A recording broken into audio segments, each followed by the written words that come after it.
Diagonalization. It sounds like a dry linear algebra ritual, but it's actually one of the most powerful tricks in all of math. It turns problems that look brutal into problems a middle schooler could finish. Let me show you why. Start with a question. Take this matrix A and raise it to the 10th power. That's 9 matrix multiplications. A nightmare by hand. But now look at this matrix D. It's diagonal. Everything off the main diagonal is 0. And raising a diagonal matrix to a power is almost embarrassingly easy. You just raise each diagonal entry to that power. 3 to the 10th is 59,049. 1 to the 10th is 1. Done.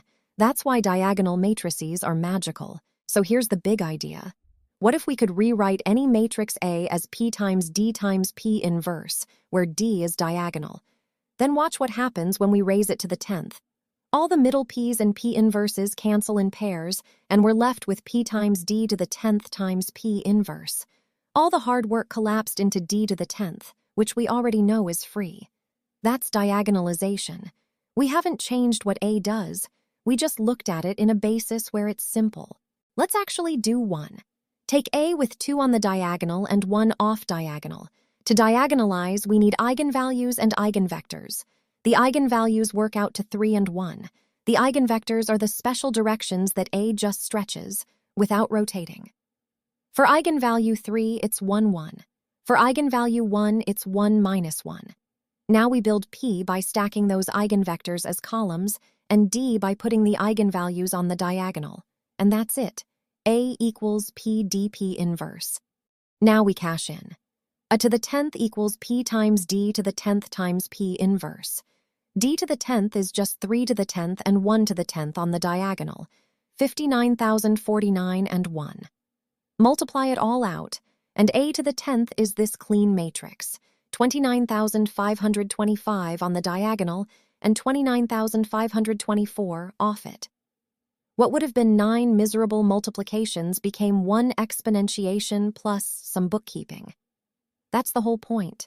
And here's the geometric picture that makes it all click. A generic matrix does something messy. It rotates, stretches, and skews. But eigenvectors are the directions where A only stretches, never rotates. So when you change basis to line up with the eigenvectors, A looks like pure stretching, a diagonal matrix. You haven't changed A. You've just found the right angle to look at it from. Your turn. Suppose a matrix A has eigenvalues 2 and 5.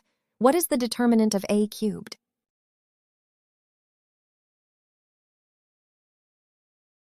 It's 1,000.